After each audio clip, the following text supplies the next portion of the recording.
Fantastic. All right. So, Tiffany, do you have the workbook? Did we have I a copy? no. I'm going to try and send it right now. Let's see. How does it play? I think last time we had to download it and then email it. So let me email it to you. And spell your, here, let me stop the recording for now, actually, since we're not. Oh, I appreciate you. Fantastic. Okay. So this week we're going to get into the rest of the rest. The portion of the book that was the whole point of the book, which was like the last half of the book. So I made you guys go through all of this to get to this, but that's because to understand the foundations of rest and why it works, I really wanted people to understand shame. I really wanted people to understand the nervous system and the nuclear family system versus internal family system versus constellation work and how it all intertwines. Because, one of the things about healing is that I don't believe there's any one modality that fits everybody. Everybody exists, right? And so everyone needs their way that works for them. And sometimes it's going to be tapping, sometimes it's going to be breath work, and sometimes what people find healing will trigger others. And I see that a lot actually with breath work, and different, even different yoga poses. So as just a few examples there, I really want to give people the thought that even though there might be suggestions in the book about try this or try that, we're not limited here. RReST really just kind of gives you a backbone of, oh, that's a rhythmic exercise. So that might work for my fight response, right? And that's kind of just what I want you sort of thinking about when you start working and what works for you. And if you work with clients, what may or may not work for them. But then I always want to let people know to always take the feedback. So when you're working with clients, when you're working with people, when you're working with kids, whatever it is, and they give you feedback about, yes, that worked, or no, it didn't, or even something like, I'm just not good at using it. I'm just not consistent with it. That's feedback. And it's not about you as the practitioner, leader, counselor, influencer, whatever. It really is about something with that isn't aligning with them, because when it aligns, it's like magic. And if it's not working like magic, then it's not quite the thing. It might be close, but it's not quite the thing. So with that being said, I'm going to read to you a little bit of the chapter on RReST, chapter 5. And then we'll go from there. So trauma responses to restorative responses. So when we talk about fight, flight, freeze, and fawn, those are trauma responses. And really, the way that we behave with them is reactionary. So fight, flight, freeze, and fawn are the reactions to trauma. And when it's time to really respond, that's where we get the restorative responses, which is where RReST comes from, restorative response system theory. And you'll notice the E in there is little because it kind of doesn't count, but we had to complete the word. So there it is. All right. So the chapter starts out as we move into a space of deeper understanding with trauma and its effects on the brain, body, individual, and community, may we hold space for all possible strands of intersectionality. And this is a quote by Lena Horne. It's not the load that breaks you down, it's the way you carry it. Right? Race, ethnicity, ability, gender, identity, social class, religion, sexual orientation all overlap with one another and with systems of power that oppress people in their lived experiences. When doing trauma response and recovery work with others and ourselves, stepping back to appreciate and hold space for factors we may not have previously understood affected us or the survivor is powerful for the success of true restoration and regulation and thriving. And so the definition of thriving is to grow vigorously, to flourish. So if we're not growing vigorously, like I guess I would say that's where I feel like I am in my life the last couple of weeks especially, is a great deal of growing vigorously and flourishing. And I'm just sort of like, I'm just trying to hold on. I'm trying to stay oriented to the space, right? And if that's what's happening, you might be living and thriving. It might feel very similar to the trauma response or reaction of provoking chaos. But there's a difference because chaos is not conducive to growth or forward motion. You might get a false sense of forward motion, but if it's not true forward motion, it's just chaos. When I started working towards my somatic learning and understanding in trauma recovery, I finally understood the honor of my trigger responses. I liken trauma responses or reactions to an inner warrior, a guardian, a protector of your life. They operate from the amygdala, and their power in war and emotion is deeply connected and sacred. And so I would say that our trauma reactions are masculine leaning energy, and they're there to protect us. And so that is not something to war against. On the other side is a healer, the feminine, a higher consciousness, a disconnected but not exiled part. They operate from the thalamus and do a great deal of observing, seemingly already having the answers, and they are also deeply connected and sacred in our life journey. In indigenous culture, there is a parable about each of us possessing two wolves inside of us. They are likened to a good and a bad label. The parable teaches us that the wolf we feed is the one who wins and reigns in our mind and life. I prefer to feed both wolves and observe them, guide them, and learn from them.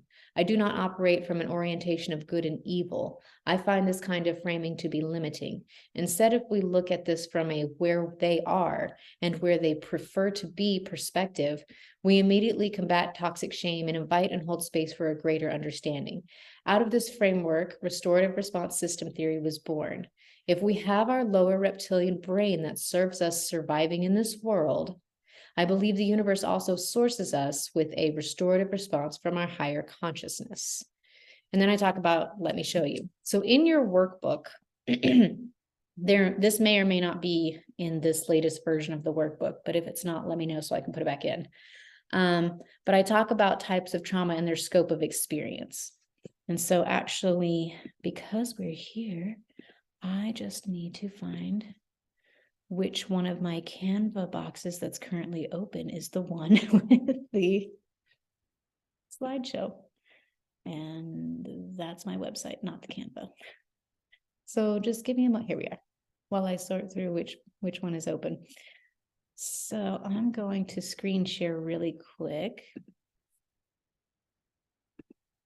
Okay. All righty. So let me move in here. I went a little too fast. There you go. Okay, so types of trauma and their scope. So the single event, the acute trauma, we've talked a little bit about this before, but I just want to give us a quick review. So the acute trauma, in you can see that with this person here is it's like you fall and scrape your knee. A one-off single episode of something traumatic, right? Chronic, and I have here back pain because don't we all? And and chronic might also be that the issue of people yelling in the household chronically over things that don't actually matter. Chronic might be you have an autoimmune struggle. Chronic might be anything that repeats itself again and again and again. Okay. And then you have complex trauma, which is a combination of both, usually. Okay.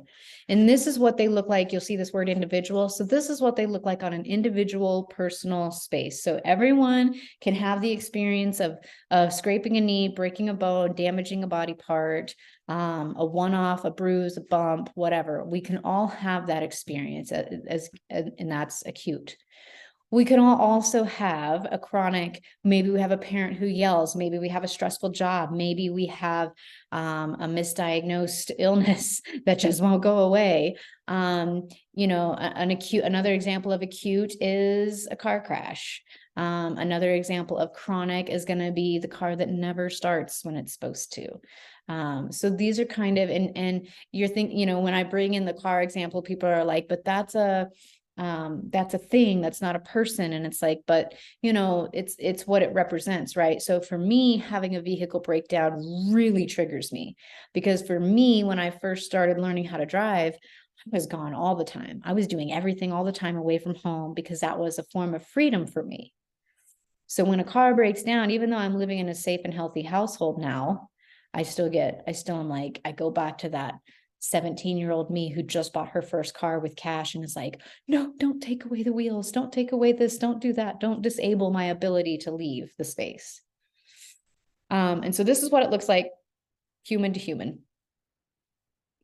And then this is, oops, the types. No, hold on. Let me go back. Is it this one? Yeah. Okay. So here's a communal example of trauma. Now, understanding that this didn't age well, this acute one here with the active shooter situation. And that was, that I built this, I couldn't even tell you which of the school shootings had just happened when this happened, but I was under the very privileged and false perception that these are rare, that public mass shootings are a more rare thing. And now that has only become a wildfire since then. But the statistics that you or anyone in this space could experience a active shooter situation, while it may be acute with the one shooter, doesn't mean that it's an acute experience, because someone else could be. And right now, especially with our gun laws, anyone else could be. So that one did not age well, and I completely own and admit that. Another chronic one, the pandemic was a chronic communal trauma that we all experienced. We all experienced isolation. We all collectively experienced losing loved ones or knowing those that did lose loved ones. Some of us experienced being ill with the COVID once or maybe more. And so that one was like, it's not until really in the last, I would say 2 months even, that I have been feeling like the world is kind of leveling out again. And that was 2020, and we're in 2023 now. So this has been this is feeling like a very chronic trauma that we have all as a community experienced and are either still actively traumatized by or in recovery with. The last one for the complex trauma, war is a complex trauma. And it doesn't just affect our soldiers. It affects their wives, it affects their children, it affects their mothers, it affects the country that it's happening in. It affects the most impoverished people. And whether you're the winner or the loser of that war is a complex trauma suffered by everybody. We're just suffering different aspects of it. And so this also gives you an idea too, when you think about these things like, let's go back here real quick to the individual. So for my son, when my son was young enough to start running down the street or the sidewalk as they do, he had fallen and he'd scraped his knee, and he falls and he just looks at me. And I was like, you're good, buddy. Get up, walk it off. You're fine. It's all good. Come on, hold my hand. Let's do this together. And as soon as I did that, like all of that was like building up in him was like, I'm still safe. I'm suffering in alley, but I'm still safe because my mom has me. She's not scared. And we went and we cleaned it up, and oh man, it was actually more traumatizing to him to put the medicine on it than it was to suffer the fall, but that's something. And I bring that up because what I did for him in that moment was I just nurtured him. I didn't get caught up in it with him. I didn't go, oh my God, my baby, are you okay? Like I didn't add drama. I didn't react. I just responded with, whoa, your first scraped knee. Wow, let's go clean this bad boy. Let's see how gnarly it really is, right? And we made a memory that to this day, he still remembers that. Now, there was another time that he experienced a pot of boiling water had tipped on the stove, and it burned 7% of his body. And as any mother would in that moment, I freaked. I throw him over my shoulder, take him to the bathroom. I'm like running cold water on him, where, his whole reaction, my whole reaction, that was complete trauma. And at that point, we were trauma bonding through this process. And I bring that up to say that, like, while a scraped knee falls under a traumatic event for some, it's not traumatic for everybody, because It also depends on how it's handled. So he has a good memory around the first time he busted his knee. And he fully felt the trauma of what it was like to go through something that, he was in the hospital for a little while. He had to wear bandages, all of the things that happen in the healing process after a burn. And so one of the, in looking back on that, and I apologize, I have to drink some water. It's allergy season. I learned from both of those examples that we can help people set them up to be further traumatized or to step right into healing immediately from trauma, depending on how we're reacting and responding to them, which is why community care is so important to me as a practitioner. Because when someone comes to me and their hair is on fire and all they're getting from me is compassion, empathy, something to nourish them, then they are able to, I can't solve their problem, but then they're able to, because they were nourished and held, to then make better choices because their nervous system got to calm down for a little while. It might have been 10 minutes, it might have been a full hour. And I will say too, as a practitioner, when I've had clients who for a while, I was just like, we never get out of this cul-de-sac. You always talk about this same thing over and over and over again. And for 6 weeks now, it's been the same thing. And I had to realize that, I mean, they're paying for it. So it's not like I'm not under the gun to make any progress with them if they're not ready for that, because it's peer to peer, right? So with that, I have to ask myself, what's my capacity to hear this same traumatic story again? But then also to realize that even though they're reliving that moment, they're doing it with a calm nervous system every time. Maybe theirs isn't so calm, but mine is. And if I'm really doing my job and I'm really in self, that's the energy that they're getting. And if nothing else is feeding that reactivity, that intensity, that emotional charge, they start to just heal naturally because there's nothing else feeding the harm. So anyway, so there's that. Are there any questions about defining these different scopes of trauma at this time?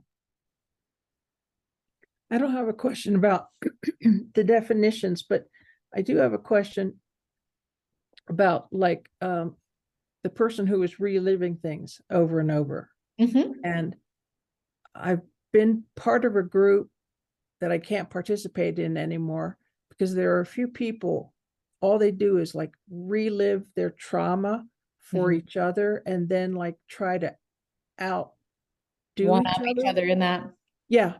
Yeah. And are they bonding or something? Because I don't see what they're getting out of it. And they're certainly driving other people away. Yeah. I don't allow that in group settings. When it's one-to-one and you're paying for the hour, you want to tell me the same story about how your mama yelled at you or whatever, go for it. Mhm. When it comes to a group setting, because that's exactly what happens, it starts to become toxic. Now I'm trauma bonding and I'll show you yours, or I'll show you mine if you show me yours. Oh no, I've got a worse war story. Yeah. And and we see this even in a lot of veterans centers where they're sharing war stories. And there's one thought that if they're sharing their war stories, that they're probably not accurate, because to live through the real hell and trauma of war, you never want to talk about it again. There's that one theory there. There's another one that says it's how they cope, it's how they bond. And none of it's healthy, if we're being honest. Is it a validation thing? Okay, so it could be born from a desire for validation. However, when it's chronic, it's no longer for validation. What's validation really asking for? If we really sit with that, there's what attachment cry would you say that is? Or what trauma response would you say that is? Is validation related to fawning? And if I were to call it an attachment cry, I would say there's, it sounds like insecurity is definitely there. And really validation outside of oneself, what's that even worth? Right? And those are all things to consider. I'm not saying one way or another, yes or no, absolutely. These are the things I would consider before I could make the statement. It's also, it can be very individual, right? Because one group maybe that's the purpose of the group. In another group, like any of my groups, I won't allow that. You're welcome to share your story, but if you're taking up X amount of time, or your story and someone else's story intersect, and now we have this narrative of this time we all hurt our knees and we all fell and our mothers responded wrong, and now we're extra traumatized because the reaction from our parent made it all worse, right? I mean, you also think about, I'll take it a level deeper, sexual assault survivors, most of the time, and as when I can speak to this, when I suffered mine and I finally told my caregivers, their response made it more traumatic for me. And it was like, it was as bad as when I actually was assaulted, because they either didn't do anything or they overreacted. And sometimes and often both. And way too many families do that. And so when you're in a group setting and you're trying to trauma bond over your wounding, it's not conducive to healthy relationships. And then sometimes it's hard to have a healthy relationship when you started it out of pain and trauma. And I can even say that for my own marriage. We have a healthy marriage now, but to be quite honest with you, we both started our relationship out in deep, fresh wound and trauma. And we didn't hurt each other until we started just bathing in our pain together. And then we were trauma bonded, and we had to work really hard to not let those things shape and define our marriage. And so no, I hear what you're saying, Dr. A, but I think it's great that you put down a boundary and said, I can't participate in this anymore because it's not feeling good to me. And it doesn't seem like this is right. And I would absolutely agree. Yeah. I mean, I understood that they might want to be heard or feel seen or something like that. But everybody else in the group was like, we hear you, we believe you, we see you. But that trauma bonding thing that 2 or 3 of them were doing never stopped. It just kept on and on and on. And then they tried to get, more graphic and more detailed. And then I started feeling not activated, but seriously triggered. Right. And I thought this is not, it didn't feel healthy. It didn't feel healing. Yeah. And sometimes that can be a fine line depending on the individual. And maybe for those two, it was absolutely working. But when you're doing group work, you really have to, it's always better to do less. And that's because you never know who's in that room with you, right? And so there's cultural differences, there's experiential differences, there are they know history from a different perspective than history, and then there's lived experiences. And so considering all of those factors in the systems that raised us, we really don't know from one individual to the other what might be upsetting or not. And to assume that we could know is a little bit violent, to be honest. And so no, I really think you'd made the right choice. And I think maybe for those 2 people, maybe, but then that leaves out the rest of the group, and that's not community care, right? If you need more specialized care, find a specialized group, find a specialized collective, or do a one-off thing with someone else. But when you're taking the whole group and you're bathing them in your wounding and trauma, that's not working for everybody. So good points. Okay. So let me go back here real quick. Defining trauma scope in our lives from the individual experience and communal perspective is a beautiful way to challenge ourselves in understanding the spectrums of trauma responses across the board. What I mean is, especially in the case of communal trauma, the individual experience of the collective will look like any and all of the trauma responses being cycled through, perpetuated and projected on each other in service to survival.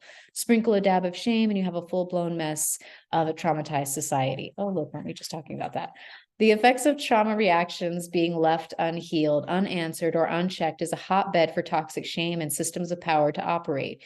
If you suddenly feel like this might be a picture of your country or community of origin, that is not a coincidence, but we will address that more in another chapter on community care. And so then I did this following table side by side showing you, and I should actually have that in these slides. So don't get dizzy while I hop through here real fast. I don't know if I did the side by side here. I don't think I did, but I'll show you in the book. Come on now. No, we're in shame. Okay, well, we'll just leave it on the brain and the heart. But in the book, this is what it looks like. So fight, flight, freeze, and fawn are on one side. Can you tell me what page that is? This is page 95. And rhythm or movement, rise, resolve, and reframe. And in your workbook, I need to look that up, and actually maybe I will exit out of this and go find that workbook real quick, because I want to show you what I did in the workbook. I was actually super proud of myself. Here we are. Look at me, all the tabs in the right spot today. Come on now. No. We talked about tears. We've done so much in the workbook already. I did have this pulled up before class, but I'm pretty sure I opened up a different window and opened this. Okay, let me move this. We said types of trauma. We've already done that. So you know the types of chronic, acute of trauma, not chronic. Types of trauma, acute, chronic, and complex. Then there's the individual experience of these versus the communal experience of these. All right. Talked about this. Okay, rhythm. So let's talk a little bit about rhythm. So when you are having a fight response is going to feel like, if I were to make a face about it, it would be just like this, it's a put your hands up response. And so when you think of a fight response, I put in here, think of a haka dance, right? So if you've ever seen a haka dance, and I might even be saying that word wrong, but what they do is they posture and they put their chest out and they widen their stance and they balance from their core and they start making faces. And they made these hilarious, like they stick their tongue out and everything. It's so funny. But it's a very powerful, the energy of the space though is not. The energy is dead serious. And this is part of war, right? So remember, you're having a trauma reaction. So you're having a masculine energy reaction, which is to protect and preserve. And so another thing that works in war is rhythm. So you think of the haka dance, you think of the art of war, you think of cadence, mantra, drum percussion. And I use a lot of music with rhythm because duh. And so you also want to think about repetition, but not rigidity. So when you think of that, you can also think of it as tempoing out or tempering out that hot, intense sensation of the fight response. So when you're feeling like, oh, I wish I could just, and you just want to bop somebody in the nose or really send a message, or maybe it's being petty, whatever that looks like for you, whatever your fight response looks like for you. When you see that going on, if you can be aware of it, amazing, pat yourself on the back, because that's the first step. And it's really, really hard because your brain is already shut off. But then when you see it, condition yourself. Okay, I've seen it. I'm aware of it. What is the way I'm going to rhythm this out? And that can look like, you know what? I'm going to sit down and I'm going to play music. It can look like I'm going to go on a drive and turn up my screamo music. It can look like I'm just going to march up and down the driveway. It can look like tapping. I've talked about that, how, you do, I think they call it a setup phrase, where you're just like, even though my neighbor sucks at life, I'm going to choose to love and accept myself. Right. And you just do the tapping as you do that. And that might be, and you've also with the tapping, you have rhythm, but then also with your words, you have a mantra. So now you have this energy flowing through your body, and that energy is now, whatever words you're putting out is being boosted by the energy that you're already tapping out. And that's one way to help your nervous system go, we're in a full-blown fight response. Nothing has to make sense, but we're going to tempo this on out of our system. You don't want a fight response to get stuck in your body. That's super not fun, because if it drops down, say, to your dorsal space, then you might have more of a loose bowel situation. And you're like, why are my guts in knots? Because you're having an internalized fight response that you didn't move out of your body. A fight response can also look like mentally catastrophizing, right? So, oh my gosh, the car didn't start this morning. And if I don't get it started, I'm going to lose my job. And if I lose my job, I'm going to lose my house. And if I lose my house, I'm going to lose my kids. And if I lose my kids, I'm going to lose, and you just keep going down that road of catastrophizing. That's an internalized fight response. So how would you answer that with rest? What are some other rhythms?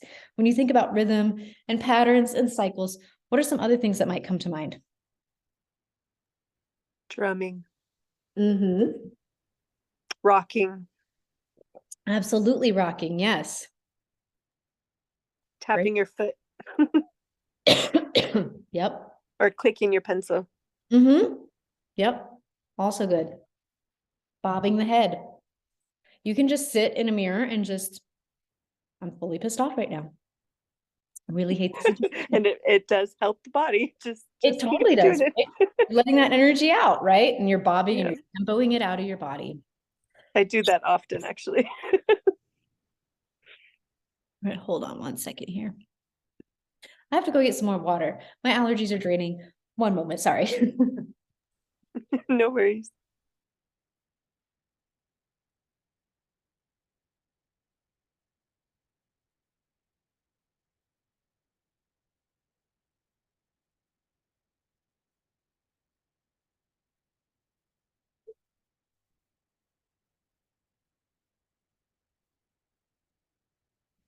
Tiffany, I don't know what is blooming in Albuquerque right now, but it's trying to kill me.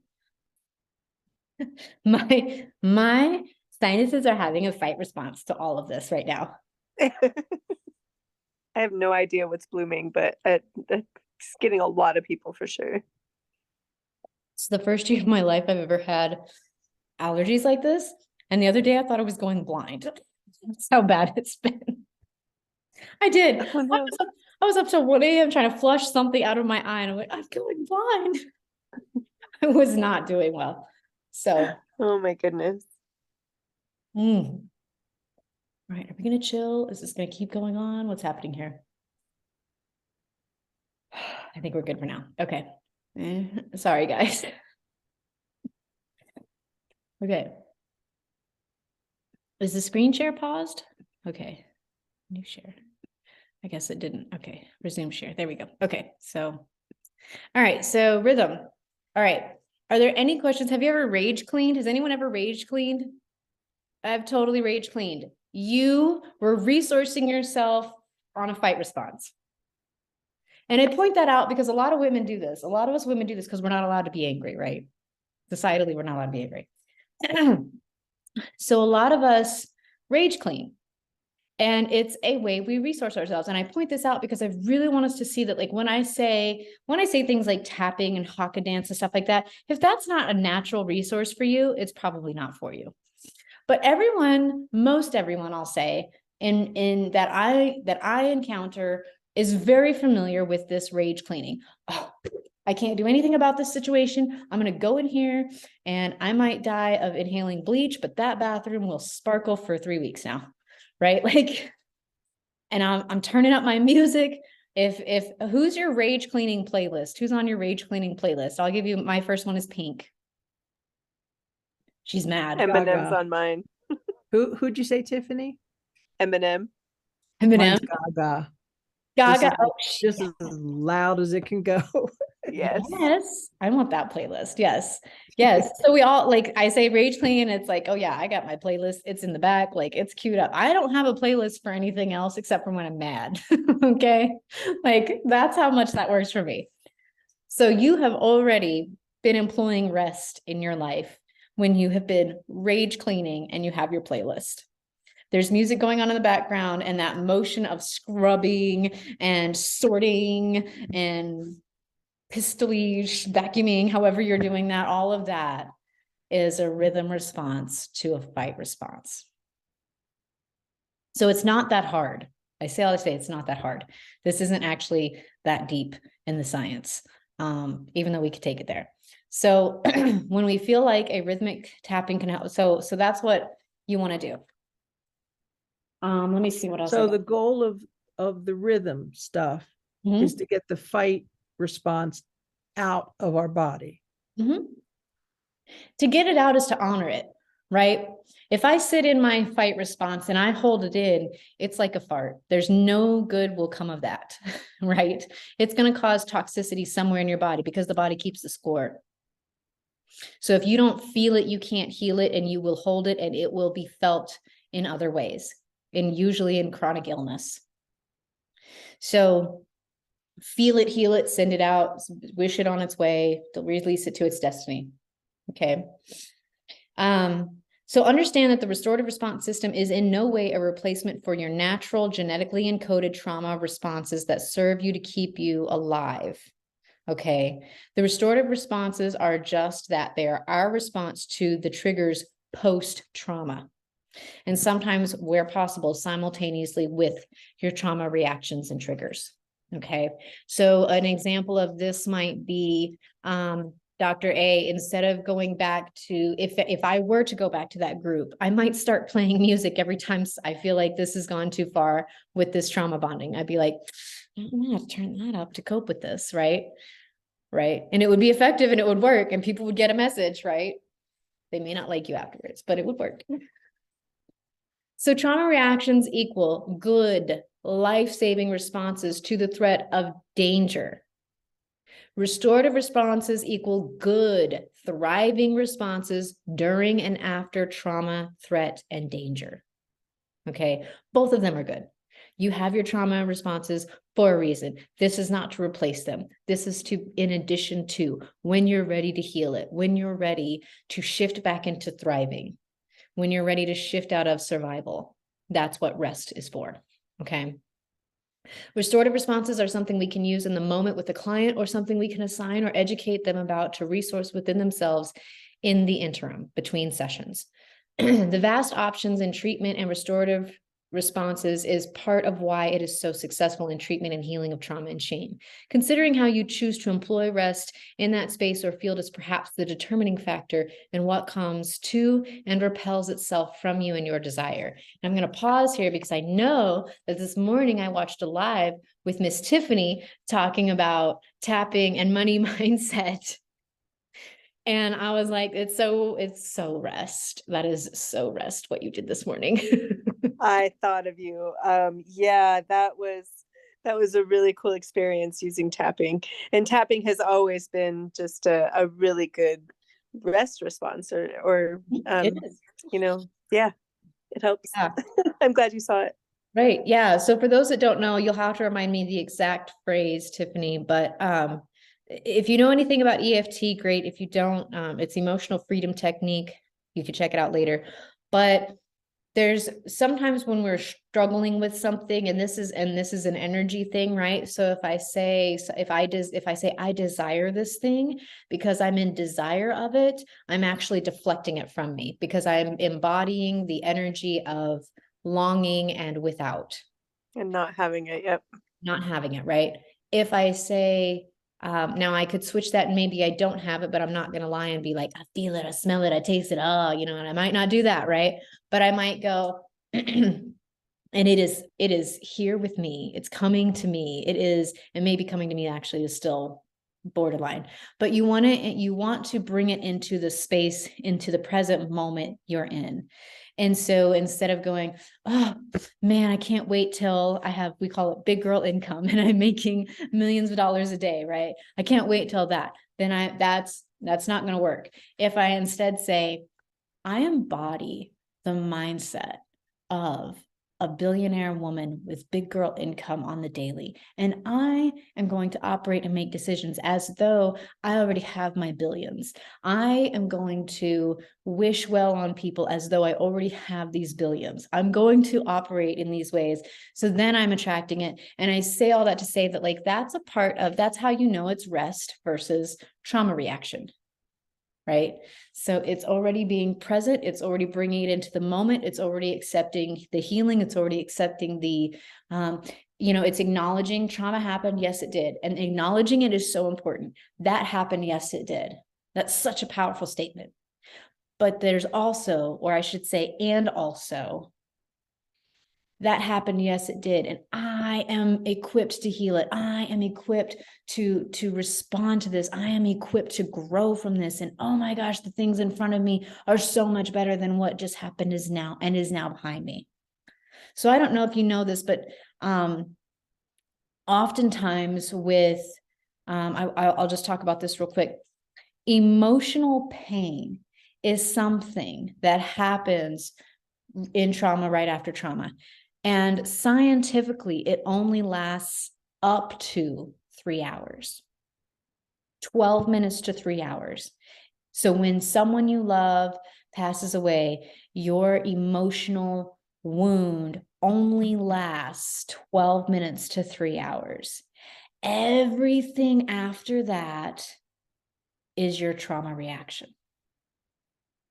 And it's not to say you shouldn't hurt. It's not to say that you don't deserve to grieve and have a mourning process and feel the anger and feel the shame and feel the pain. It's not to say all that, but it is to say that you are in control of how much work you need to do or don't to heal it and feel it and grieve and move forward.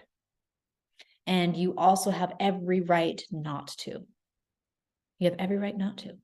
And I just want to put that out there so that as you're thinking about them, there might be things that come up for you as we think about these things. And it's like, oh, that would take me, scraping your knee takes like 5 minutes. Oh, no.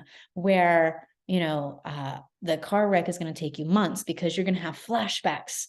And when you have flashbacks, it takes you right to that moment. You smell it, you feel it, you remember the sounds. And none of it makes sense. And all of it makes sense all at the same time. And you're going to hurt when that happens. You might even feel it physically, not just emotionally. And when that's going on, it's any time that it still comes back up for you, it's just your body saying, we still hold this for you. We're still carrying this for you. We're still honoring what happened here for you. And as soon as you are ready to engage in rest with it, you're ready to release it to its destiny. You're ready to alchemize it into energy that's going to serve you and not keep you in survival, not keep you catastrophizing, but move you forward into that happened. Yes, it did. And now I'm a more healed person for it. Or because of how I handled it, I'm a more healed person. I'm a more grown person. I'm a more high vibration, advanced, whatever you want to say. I'm more in self, whatever that looks like for you. So anyways, moving on. You could choose to fight in a moment of a trauma reaction. If you choose awareness of your reactions and employ or respond with rest, in this case, choosing a rhythmic modality like dance, marching, tempered breathing, and somatic work, you can honor your reptilian brain's reactions and transmute that fight energy into a thriving, responsive state. So that's the goal of rest. Each of the restorative responses has an individual application and a communal application. They also have a right now manifestation as well as an in the interim use. So let me break that down a little bit more for you. When I say things like, application of use, so on an individual level, An application of use for rest might be having a session. It might be talk therapy. It might be a somatic exercise. It might be breath work, whatever you can do as an individual. And you can also do those things in group settings. So a communal kind of rest is co-regulation. That's safety and co-regulation. So having safe spaces, which is something I love to do with my alchemy events, a safe space with me grounded and hopefully several other of my volunteers grounded, so that when you come and you're still having your residual activation or whatever's coming up for you, you're having it in a safe space with co-regulation. Other people around you are calm, they're regulated, they are in self. And that's a form of communal rest. Support groups that aren't trauma bonding. So I often say don't try religious groups for that reason. Community care, feeding each other. The dinner table used to be a safe communal space. We would all come together, talk about the day, the good, the bad, the ugly, and nourish ourselves while we emotionally nourished each other. That's what the table was made for. Not just to eat at, but to nourish each other, mind, body, and soul. And so that's one of the things when I do my alchemy events, there's always a food element, there's always a sound element, and there's always something that you can see. So you can see, you can taste, and oftentimes, smell is just a byproduct of food. But the other thing about food and why it's so powerful is because of how much of the sensory input it employs when you are eating it or just being around it. You can see it, you can taste it, you can smell it, you can feel it. It has a texture. You like that texture, you don't like that texture. That looks like a good color, that doesn't look like a good color, whatever it is. So when you are doing the healing work, what you're eating and making sure that it is food that tastes good to you, even more so than if it's good for you or not, is actually important. It's very important. When I work with clients who have disorganized eating, I often hear rigid, restricted diets. Oh, I can't have that for this. I can't have it for that. Oh, my doctor told me I'm allergic to it. My doctor said, and I'm like, I've done that where I have eaten myself down to almost 80 pounds. And I didn't have a disorder. I just had disorganized eating from trauma. And if I was stressed, I couldn't eat. And then whenever I wasn't stressed, I felt like, well, I can't eat that. That's ramen noodles. I have to eat this because that's healthy. Right. And one day, whenever I just flipped the script and was like, I'm eating the ramen noodles, I don't weigh enough. And I started eating food that tasted good and was like, made me go, this is so good. Like whenever I would start eating that kind of food, I started gaining healthy weight, not just gaining weight, healthy weight. And I was making better decisions because I was actually nourished versus malnourished, which is what a lot of diets are doing to people. So to do that at a table with safe people who care about you, who have compassion for you, who have courage for you, who are open and curious with you, is a form of communal rest care. So privately, for people, journaling is a form of rest. Writing out your thoughts. And that one probably is more for the flight response. But that's one of them. Meditation, some people find meditation really helpful, and that's something you can privately do as a form of rest. Walks, man, the power of a walk. I walk every day with my dogs. And one of the things I love about my neighborhood is that, especially in the springtime, outside of the allergies trying to kill me, outside of that, the flowers are beautiful. I watch the birds. I talk to the road runners. I swear to you, they talk back. I'm out here. Yesterday I planted a whole bunch of sunflowers, and I love to get in the dirt and just be like, there's a snail. Oh, there's a ladybug. Oh, there's a roly-poly. And it's like, I'm in nature. I'm grounding, and walking and touching the earth are very healing rest modalities. Other things you can do group classes. Like I said before, sports are a good one. Sports are that's another rhythm. Anything that's physically engaging. So sometimes I find for folks that are emotionally dysregulated, that tend to be more emotionally charged and reactive, if you put them in sports, they level out. But it's because they're holding so much in their body that until they're sweating and exerting themselves and getting their heart rate up, they don't have anywhere else to send that energy. And so when they put that into sports, and if you talk to any professional athlete, they'll tell you, yeah, the physical capacity is one thing, but it's mental. It's very mental, that game. And the ability to take all of the daily hot mess of life and then to alchemize it into what makes me a champion in my chosen sport, that's rest. That's a form of rest. Hobbies, anything that you're not striving to be great at, but just simply enjoy, no matter how terrible you are at it, is a hobby, and it's a form of rest. It's investing yourself in you to have a hobby. And that's very important. So why restoration versus regulation? Because I could have just said regulation response system theory, how to regulate yourself again.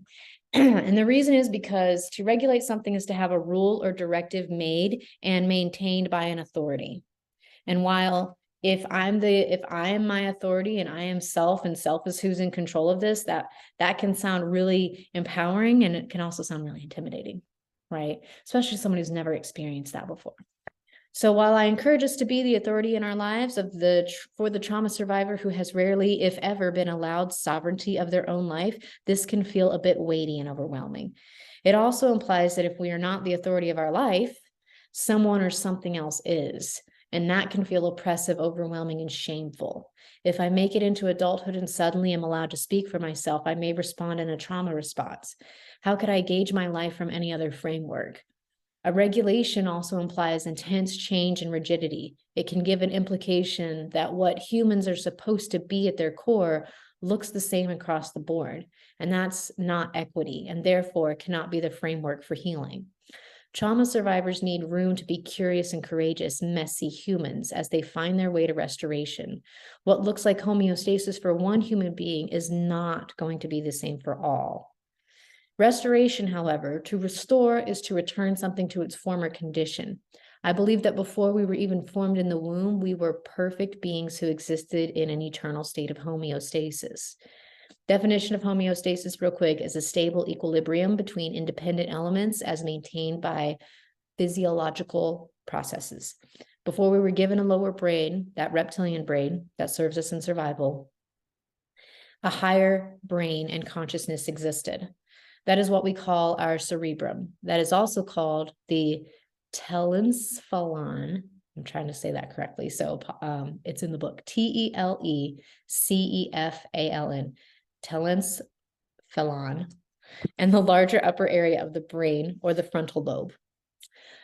This is where I believe our restorative response system is from. And more directly, I believe the root of the system is the thalamus. It is also why I believe our ability to resource ourselves and tap into those responses correlates with our relationship and connection to our higher consciousness, or to self, whichever lands well for you. To live on Earth in a third dimensional universe is to remove ourselves from the collective of love and source energy, or God, if you will, and be present in a man-made construct of time and space. We do need the reptilian brain to survive here. We also need our connection to our higher self, our spiritual side, to be strong. When we find ourselves centered, grounded, safe, resilient, and responsive instead of trapped in reactivity, we can lean into this as a sign that we are operating from our restorative response system as a result of connection to our higher inner and spiritual self. So then I talk about the frontal lobe, the parietal lobe, but I want to pause here and see if there's any questions or comments in the group today.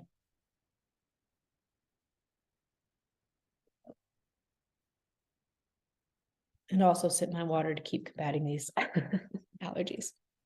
All right. Keep sipping the water. I do have a question. Go ahead. So basically the goal for healing is to stop just reacting to the trauma that happened in the past and replace the trauma reactions, or to respond to them with things that are healthier and get us out of the reaction. Right? I would word it as the goal of healing is first awareness that you're even having trauma reactions, and then to honor them by then responding to them. Right. So you're going to always have trauma reactions. That's never going to go away. It's in your DNA. You're built to. They're good for you. They keep you alive.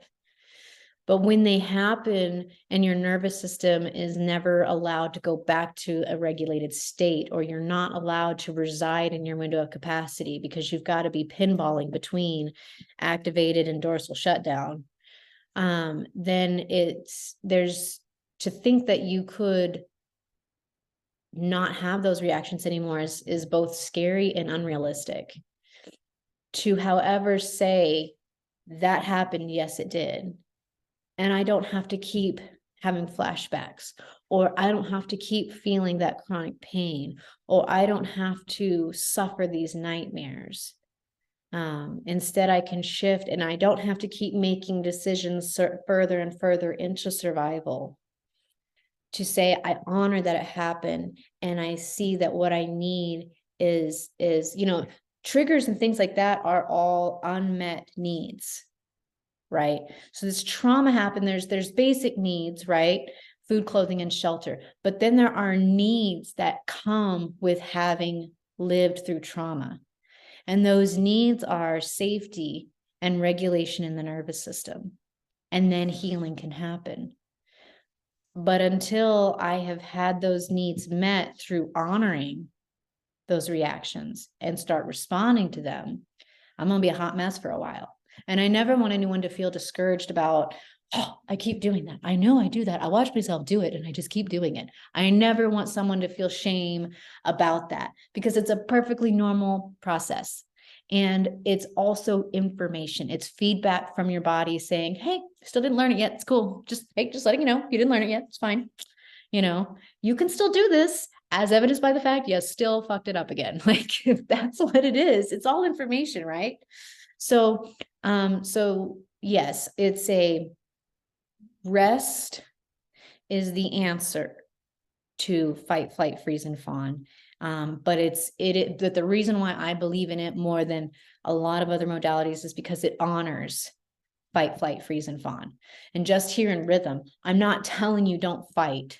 I'm saying take the energy of that fight and try it in these ways. Answer that call. You need to fight, right?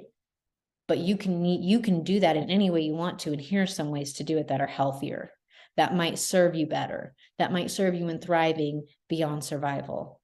Because while your nervous system might not know it's a new day, you do. Your nervous system is going to want to be in whatever it last was imprinted with, right? And so the more we imprint it and condition it with, oh, this feels good. This feels like regulation. This feels like not as much chaos. Okay. This doesn't feel as emotionally charged. Cool. Then your nervous system starts to take over and regulate itself, and you're not doing as much work. Does that make sense? So that's kind of, hopefully that answers that a little bit. You're doing totally great. Thank you. Thank you. All righty. So I talked about the chakras before, but let me see what's next here. Does anyone have any other questions about rhythm? That was the wrong direction. That's the way I was trying to go there. I'll tell you a real funny story about rhythm real quick. So my husband and I, if you haven't guessed, are musicians. And when I was writing this book, and I was like, I just got it as a download, and I'm like, the night before I had been up till 3 a.m. just like, yes, ancestors. And what else? That too. Like, I just been doing that all night. Oh, sure. My left ear was ringing. It was a whole thing. So the next day he's like, tell me a little bit about what you're writing. And so I was telling him, and I said, I really believe that I figured out that the answer to a fight response is rhythm. I really feel like when I want to go into a fight response, if I just add rhythm. And so I said it to him like that, and he's sitting there. Now we're entrepreneurs as well, right? So we have to do our own marketing, which means we're doing our own marketing pieces.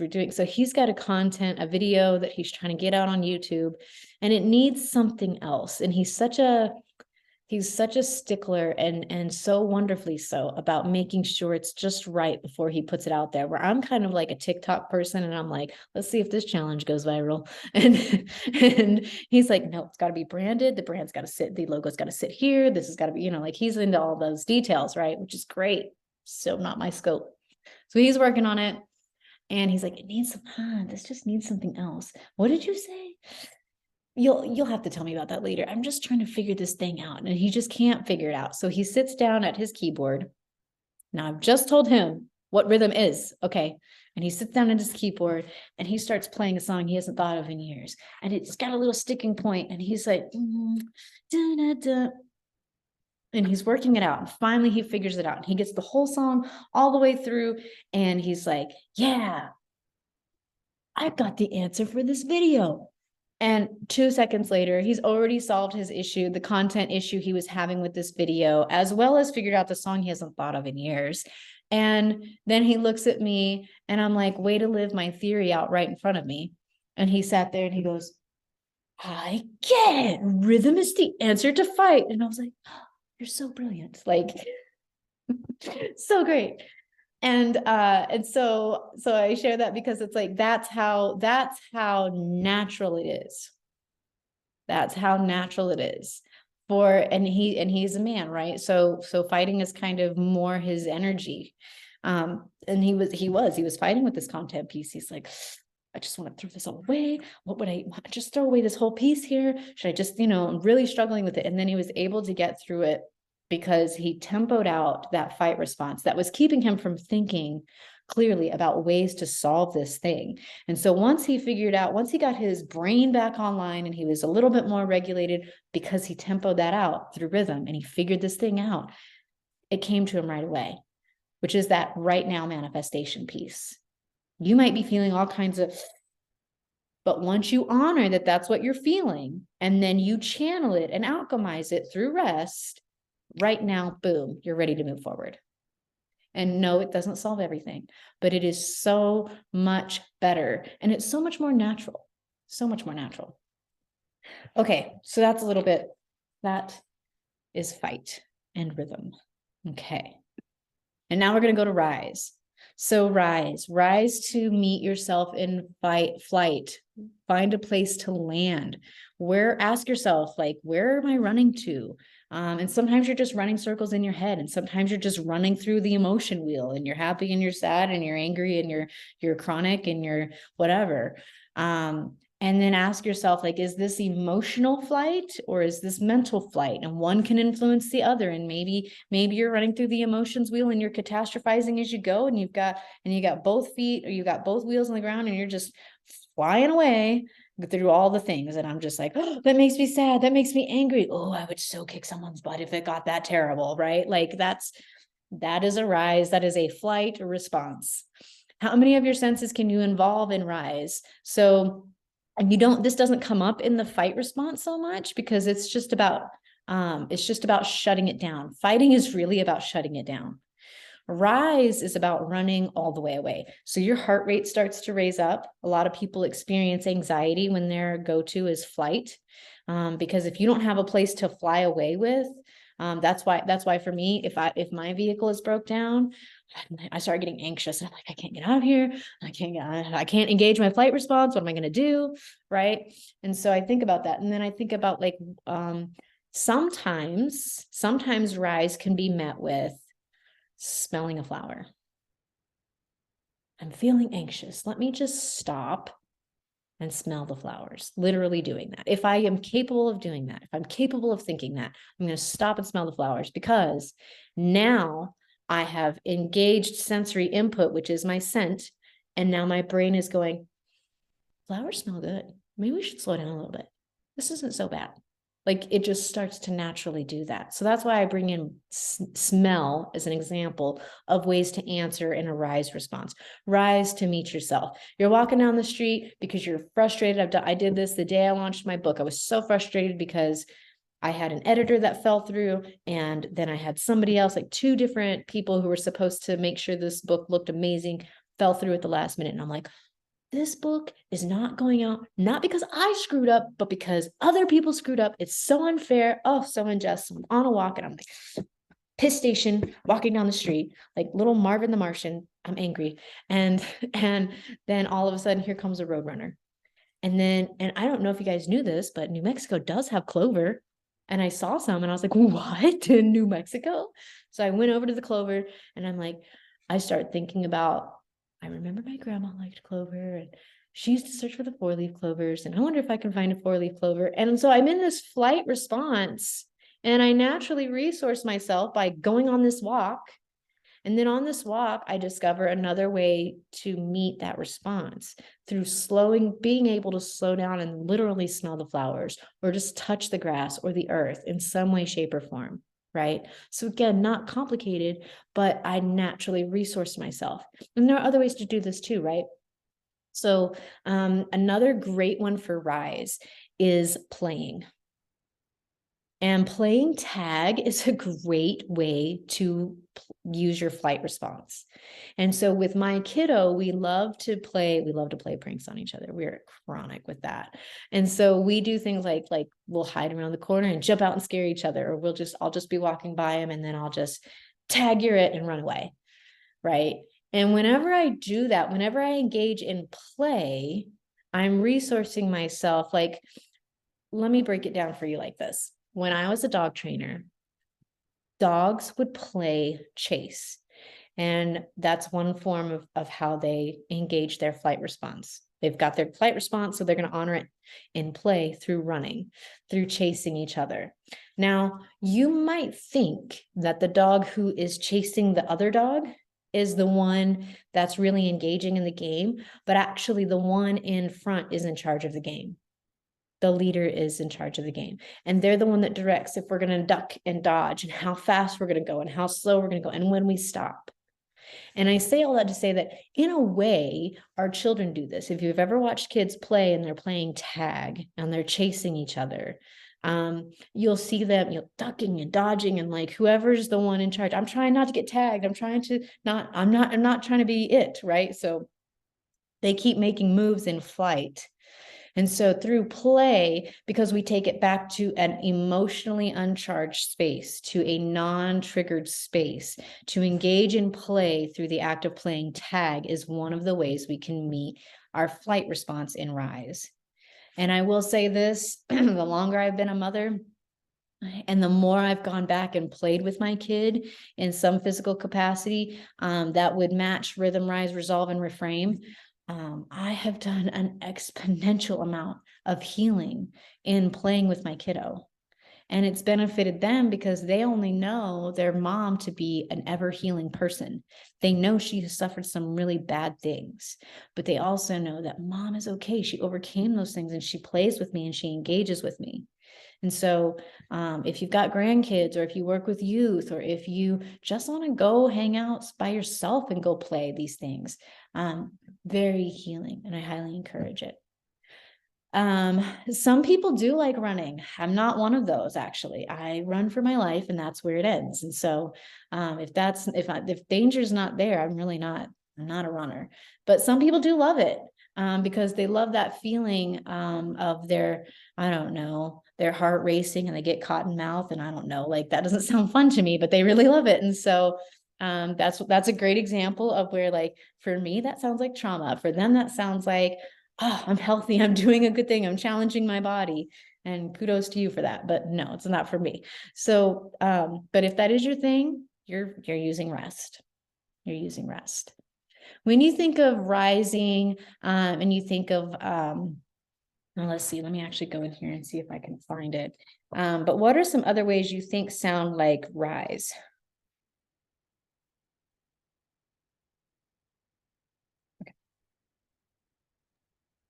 I'll keep I going. have to admit, I have to leave this with you because I am totally lost on like what things would stop the flight reaction. Because I'm thinking of, for example, like is comfort eating, not comfort eating like, oh, this is nice, I'm going to have a few chips while I'm watching this movie. I'm talking about you eat, and you you're doing it for comfort, but you don't realize it.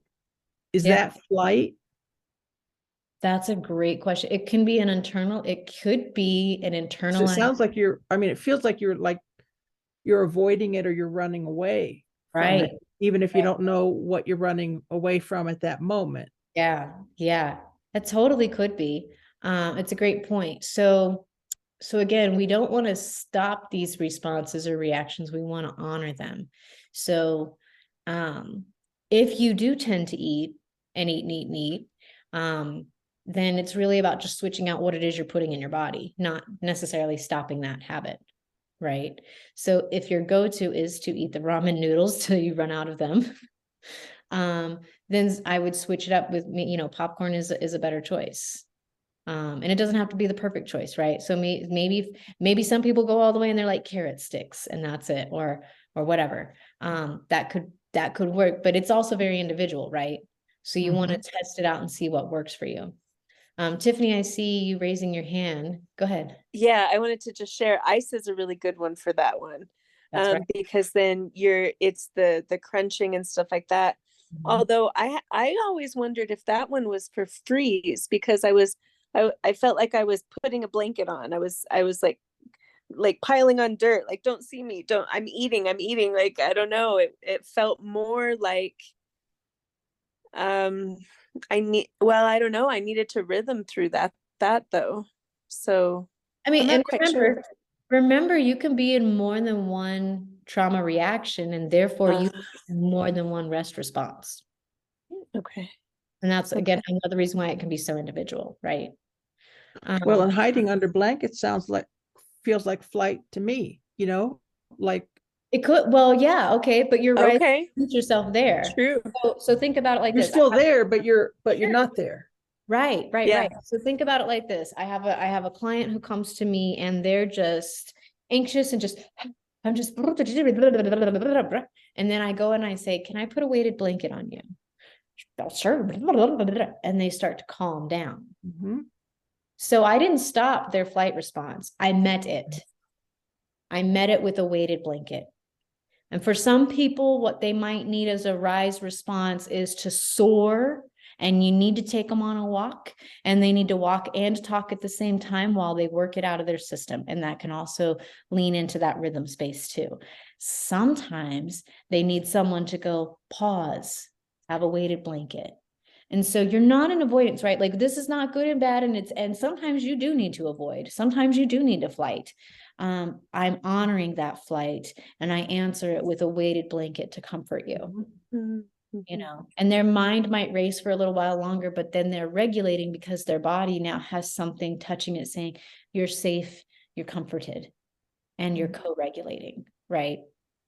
So that's an example of it. Would meditation be one for rise?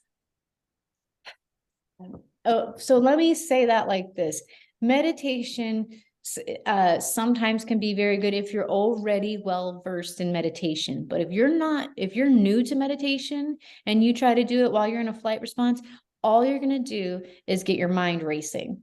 Thank you for saying that. That's so true. And It's then yeah. because I've done that where I was like early on in meditation, like, oh look, I've successfully meditated for 10 whole minutes 6 times in a row now. Like, that's it. And I've sat there and been like, oh, don't forget, you need to get this at the grocery store. Also tell Jimmy about this and also like do that. Oh my God, I wasn't meditating. Come back to it. Okay, we're back. All right. And you made it an extra minute, right? I mean, no, of course I didn't because I wasn't being successful in the first 10. So no. Right. So I just got frustrated and was like, I'm done. This isn't working for me. And I was like, meditation doesn't work for me. It's because I didn't know how to regulate. What I found for me that worked better than sitting still to meditate was actually to walk and meditate. Then for some reason I could do it because something about the breathing and the walking at the same time, then I was able to meditate. So it might be that sure, meditation works if you add another element to it. Mm-hmm. Or if you're already very well versed in it. But if you're a newbie, maybe don't do that. One of the things that my therapist suggested a few years ago, she wanted me to meditate. And I said, but I have flashbacks when I meditate. She said, and I was like, what the hell kind of therapist did I get? Right. You know, she's like, no, I want you to meditate. I want you to meditate. I said, I can only do it like a minute. And Yeah. then she suggested adding rocking. Yeah.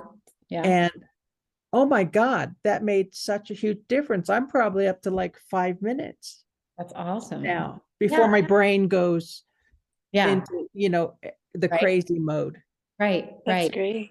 That's awesome. And I would say, that speaks a lot to, it speaks to the work you've done, but it also speaks to, when you're able to meditate, meditation is about staying present from Mhm. this moment. And now you're in this moment and staying present. And to stay present is to, what am I seeing? What am I tasting? What am I smelling? Always being hyper aware, actually, of what you're seeing and tasting and smelling and feeling, and then letting all thoughts flow, letting all sensations flow, letting it all, and not going, something smells funky. Oh, that's right, I'm meditating. I can't think about that. Like, Mhm. and so, um, all of these things that we're talking about today, you're not going to get any of them 100% the first time or a dozen times or 100 times you do them. Mhm. Practicing them before you get triggered, practicing them while you're only activated versus triggered, is a good way to start conditioning your brain and your nervous system to respond in these other ways, right? And so, all that to say that always honor your. If it doesn't feel like you're honoring yourself, try something else. The millisecond that it doesn't feel like you're honoring yourself, try something else. So yes, meditation can be helpful for some, and sometimes a modified meditation style is what works for some. And it's all good.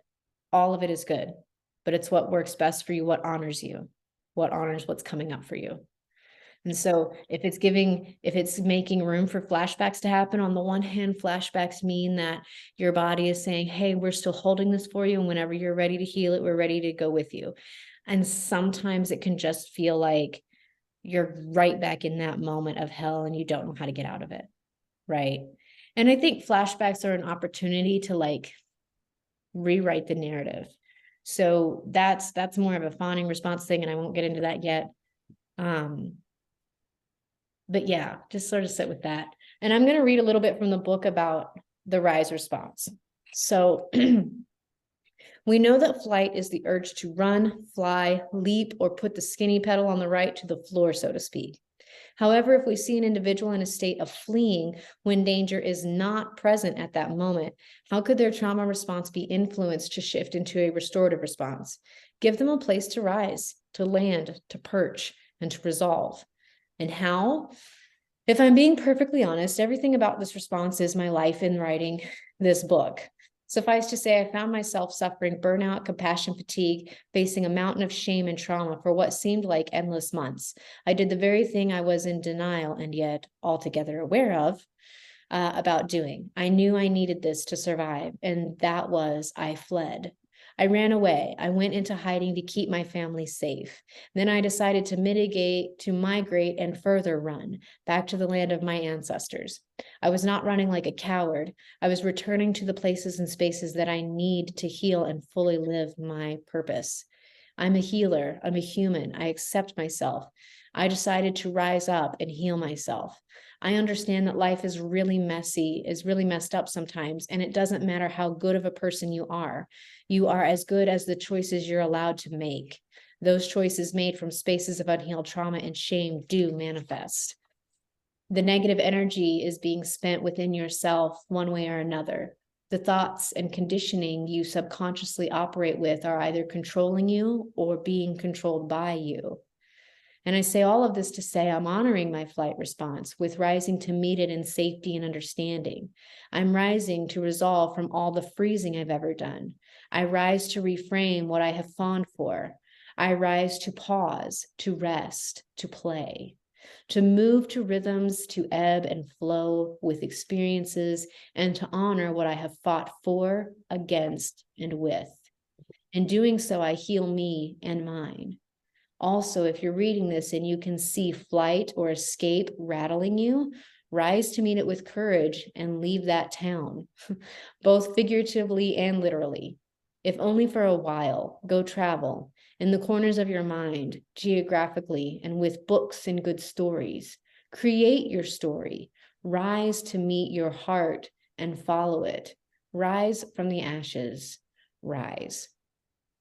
So you can see there, writing your story is a way to respond to a flight response. That's a very powerful thing. And just a little bit of background on this. I had a situation where I had a stalker, and a video went out of me in a moment where you don't see the first half of the video where I was actually in danger. You only see the second half of the video, which is where I'm defending my life. And then I was pissed off when I did it. And so this video went viral because of the stalker who was taking the video from their bedroom window. And I got canceled. I was investigated by the state. I was investigated by the local animal control. I was cleared of all charges with everyone except animal control. And it was months and months and months of just death threats and horrible, horrible emails, horrible intentions. I hid in a friend's basement. I ran away and hid in a basement for a while.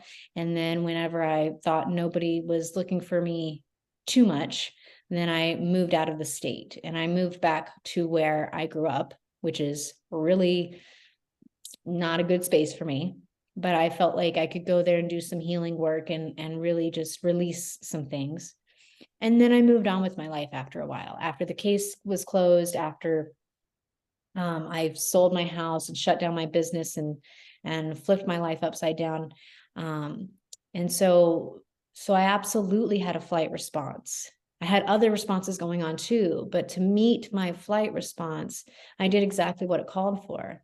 I left the space that I was no longer safe and welcome in. And then I had to do it again. And then I had to do it again. But I always did it with this intention of where I go next, how will I affect change and healing for myself and those around me, so that I'm not defined by this moment of compromise that I was in. And so I share all that because I want to show us that I totally was in flight, and I needed to be for my safety and for my life. But I always honored it by being aware of it and asking myself, how could I use that to keep growing and to keep moving forward and to keep being a better person than I was yesterday or the day that video went viral. And so that is how you meet a flight response. You rise to meet it and you honor it and you ask it, where are you running to? Where do you need to land?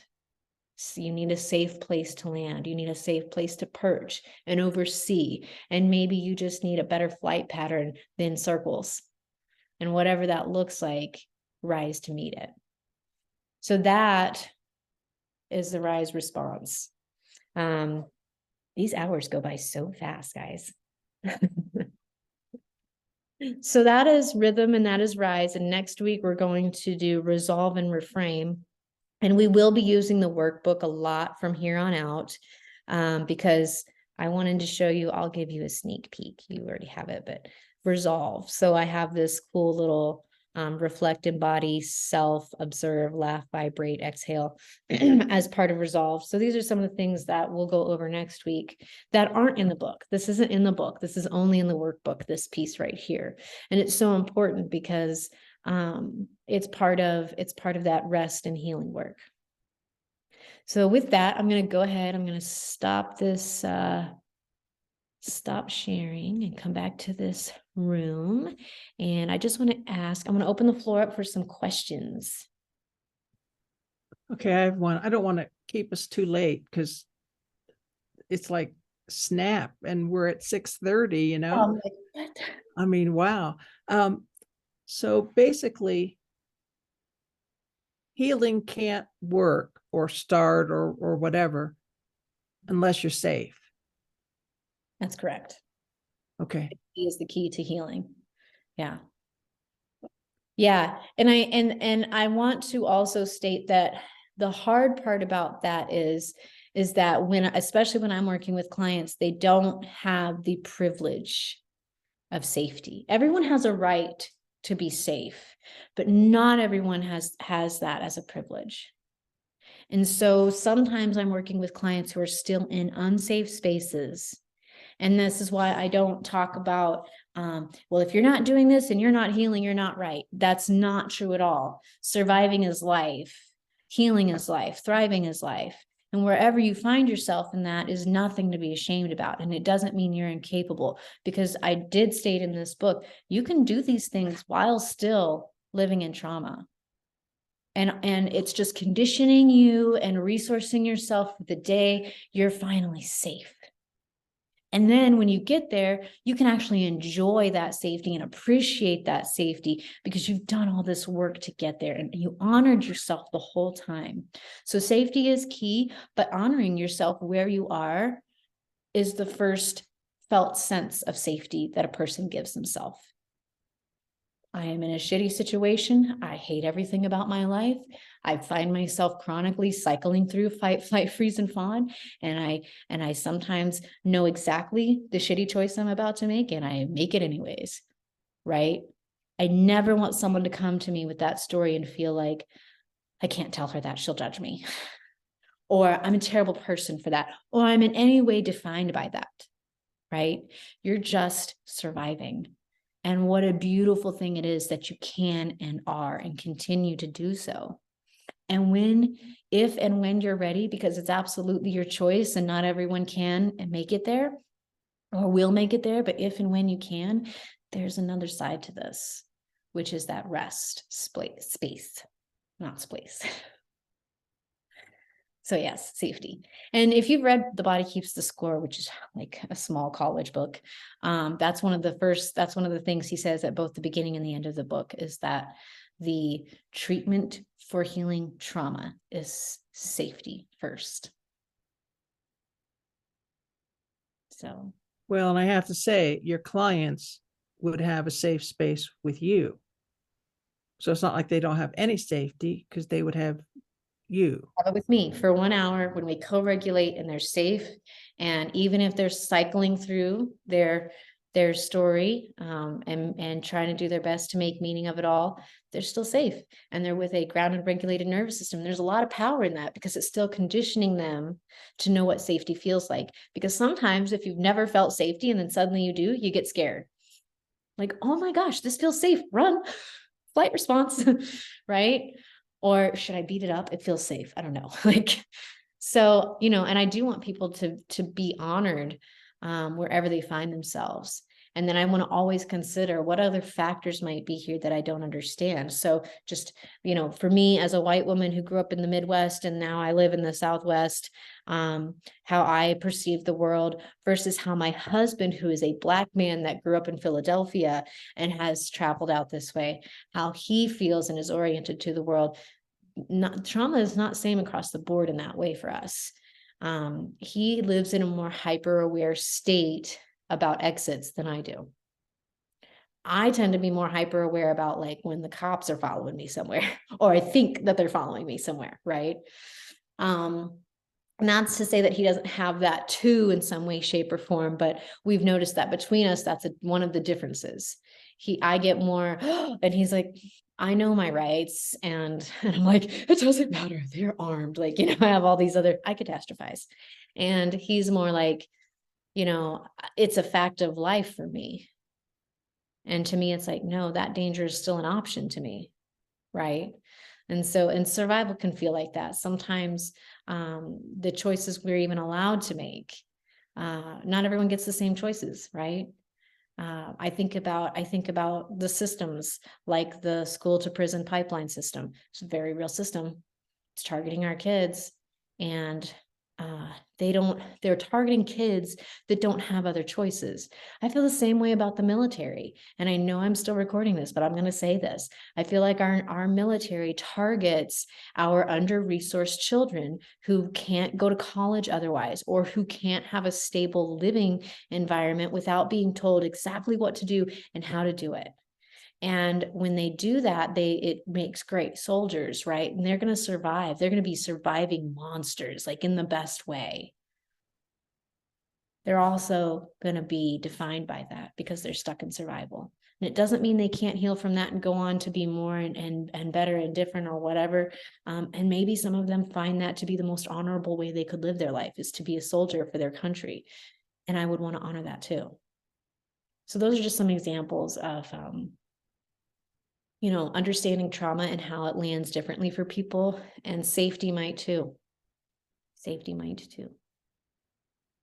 Well, and what you said about the military, like, I mean, I'm 67 shortly, but my brothers who escaped the same environment, right? They committed felonies. And then back then during the Vietnam War, it was really common for judges to say, okay, you can go to prison or you can join the military. And both of my brothers did. No matter how bad the military was, I'm sure it was better than our home life. So, Right?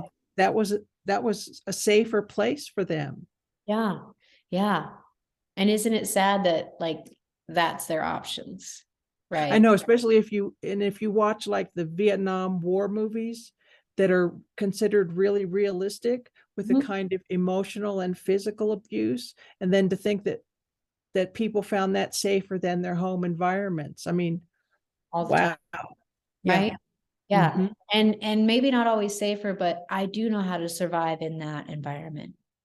I've already been living that in my environment. I'm going to go ahead and stop the recording.